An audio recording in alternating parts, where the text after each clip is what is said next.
Hello, Gen X friends. Well, here I am to check in week 1 of my HRT journey. And for those of you who don't know, HRT is hormone replacement therapy because we're at that age and stage. Fun, fun.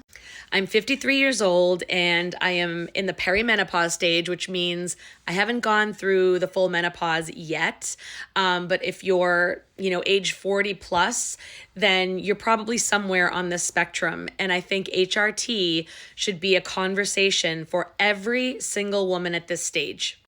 Now, is it the right thing for you? That I can't say. That is a discussion that you need to have with your medical professional. But I will just say, if you talk to your doctor and he or she dismisses you, says that, it's not done or it's not possible or it's not appropriate for you, or, don't even bother, or just wants to automatically prescribe for you antidepressants or Ozempic or any of those things. I'm not judging anyone for doing those if that's what you've done or if that's what you really, really need. But I think it should be a conversation on the table because now they are making this more and more available. And this was something that wasn't worked with before. There was a fear around it that the medical community is now realizing was unfounded. Now, disclaimer, I'm not describing. I am describing my journey. I'm not prescribing, diagnosing, or recommending. You need to do this under the care of a medical professional because every person is different. Your medical history or your family history may prove that, HRT is not right for you. And that's fine. For me, I went through all of the screening and my doctor felt that it was appropriate for me to give it a shot. So I'm super excited because the ones that have gone through this in her practice have had like life-changing, game-changing experiences for them. So that's what I'm looking for right now because perimenopause sucks, people. I'm not going to sugarcoat it. It sucks. And I know it's more severe for some of us than others, but nobody warned us. Nobody warned us. And it's not fucking pretty. I want to add too that there are companies online who do HRT. So they will prescribe it. They will have you do consultations with doctors on telehealth. And if that is something that you want to do, absolutely give it a shot if that's right for you. I can't speak to those because that's not what I'm doing. I have no experience with that. This is me working with a GYN that I found who knows what she's doing when it comes to HRT. The one good thing about finding a GYN, and this is why I would recommend this if you can, is because if the GYN prescribes HRT, it will most likely be covered by your insurance. If you go online, a lot of times it's not with these companies and it can be quite an expense. So if you're, really needing to stay within a budget and you want to do HRT, try to find a doctor who knows. So my doctor prescribed the estrogen patch, which is this. The patch is inside here, and it's about the size of a postage stamp. It's tiny, and it's super easy to put on. You just put it on your body. It tells you in the instructions, like where on your body, like lower abdomen, and you want to change the spots every time you replace it. You change it twice a week, and you just let it do its thing. That's all. And then she prescribed progesterone, which is in capsule form. And I take one of those every night, except during the menstrual cycle. Then you skip it for that week. But other than that, you just do it every day, ongoing, and let it do its thing. In some protocols, testosterone will be included. But for me, that wasn't part of the plan. So week 1, I have noticed so far that I'm sleeping better, and I've noticed that during the day I have more energy.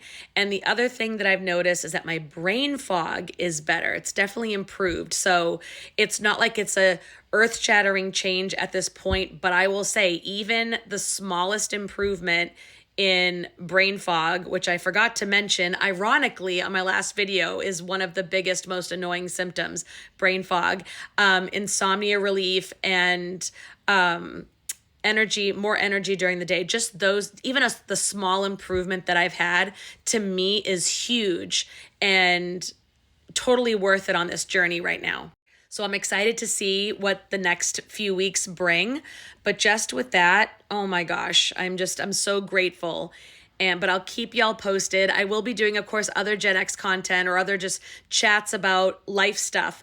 But I want to share this because I know there are so many women out there who are just absolutely suffering, and there are probably, men out there who are watching their partners go through this and are feeling confused, feeling helpless, not knowing what's going on, and sometimes she doesn't even know either. If this is going untreated or unrecognized, undiagnosed, then she may really feel like she's losing her shit, and she feels like she's just a totally different person. And it's so hard. It's gut-wrenching, it's heartbreaking, and women need support. I'll say it again, I'm not here to diagnose, treat, or recommend. I'm just here to share what I'm going through.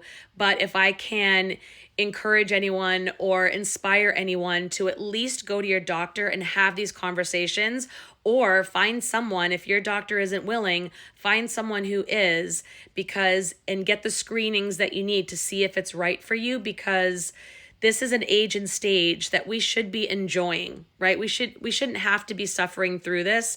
We shouldn't have to always be bearing, the burdens of our changing bodies and our changing hormones and all of these things that come with aging. Yes, it's part of life. Aging is part of life. There's nothing we can do about it.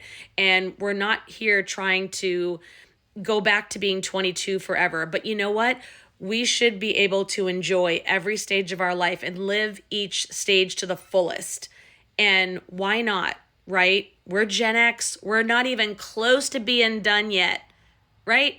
I would say that we look and act younger than our ancestors, the generations before us.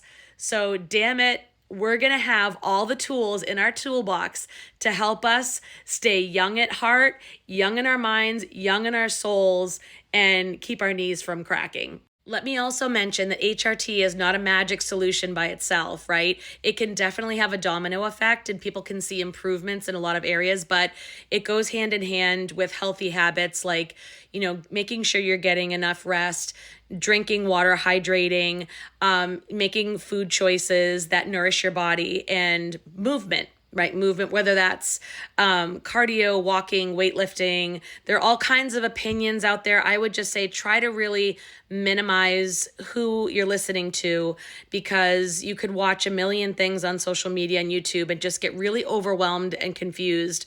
And everybody says they're an expert. Everybody says there are studies proving that theirs is the best way, blah, blah, blah, blah, blah. I would say being intuitive about what works for you and what speaks to you, what makes you feel good, is always the way to go. The better you feel about your food choices, how the food makes you feel, or the exercise choices. Do you love to walk? Do you love to swim? Do you love to dance? If you love doing it, you're more likely to do it. So for me, that means a combination of pickleball and doing some weightlifting videos on YouTube and some walking. And I also do rebounding on the trampoline, which I absolutely love because it's great for lymphatic drainage, which I think is even more important as we're aging. But you do what works for you, what you feel like you will do and have fun with. And if you have any questions, please leave in the comments below. Mwah! Love you guys. Let's live our best lives.